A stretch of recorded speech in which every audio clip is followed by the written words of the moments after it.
Welcome to the weekly dose of Emuna for Shabbat Kodesh. Today we're going to talk about the HaMikdash and Shabbat Kodesh, and to see how both of them in essence connect heaven and earth. It's written that the Shemayim, glory and splendor are before him. That's what it's written in Tehillim. That's what it describes, the essence of how the angels stand up in Shemayim and praise before HaKadosh Baruch Hu. That's the glory that is on high in Shemayim. It's also written that in Shemayim we know that there are seraphim and ofanim, and there's the Kisei Kavod, and it's a place of tremendous glory and praise of HaKadosh Baruch Hu. In essence, we understand there's a big difference between heaven and earth. Beit HaMikdash connected the heaven and earth, as we understand through the dream of Yaakov Avinu that we read just in the Parshiot recently, about the idea that he slept at the future site of the Beit HaMikdash, and he dreamt about the ladder, and he understood that this ladder was the Beit HaMikdash. It was part of the heaven, and it was also part of earth. Shabbat Kodesh also does the same. It links our ordinary physical world with the world of Kedusha. And that is why when someone desecrates Shabbat, chas v'shalom, what are they showing? They're showing that they only belong to earth. In essence, it's sort of a severance of their main artery. They are no longer, unfortunately, so to speak, pumped through spiritual vitality and aren't spiritually alive, because they've severed the link, they've severed the connection between heaven and earth. One of the most beautiful things that the Beit HaMikdash offered to the Jewish people, to the world at large, which we don't have today, was we understand that the korbanot came in place of the atonement for any sin. It was able to really cleanse us and bring us that much more closer to HaKadosh Baruch Hu.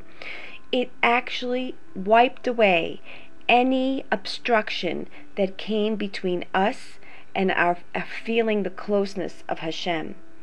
And so it's written as well that Shabbat Kodesh has the same beautiful aspect. It's written, as Rabbi Hasidah says in the name of Mar Ukba, it says, anyone who prays on Shabbat evening and says the word Vayechulu, the two ministering angels who escort a person will place their hands on his head and say to him, your iniquity has departed and your sin is purged. In other words, when a Jewish person comes home on Shabbat Kodesh and he raises the Kiddush cup and he says Vayechulu Hashamayim v'ha'aretz v'chol tzeva'am, in essence he's declaring that he understands that Hashem created everything, and therefore he merits for all his sins to be atoned, as though he brought a korban in the Beit HaMikdash. And that is the most amazing gift that Shabbat offers us. And that's what happens to a Jewish person on Shabbat. His sins are in essence erased. Because what is Shabbat? Shabbat is us, in essence, dwelling in Hashem's house for 25 hours. And we look for Hashem and we find him.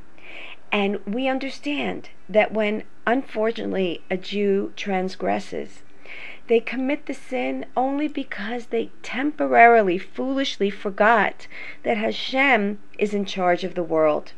That doesn't happen to us on Shabbat, because on Shabbat, Be'ezrat Hashem, we feel such a closeness to Hashem.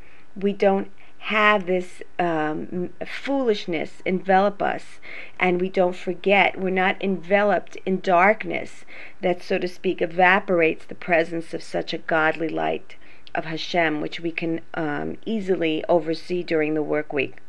So Be'ezrat Hashem, let's remember this coming Shabbat that we should embrace the day as though we're entering in the Beit HaMikdash.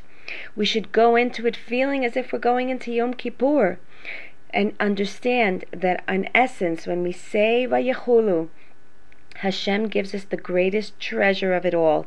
Hashem says, I'm going to wipe you clean so that you'll be able to experience my close presence for the following week, Be'ezrat Hashem. May we all enjoy this special nearness that Hashem offers to us every Shabbat Kodesh. Have a great Shabbat.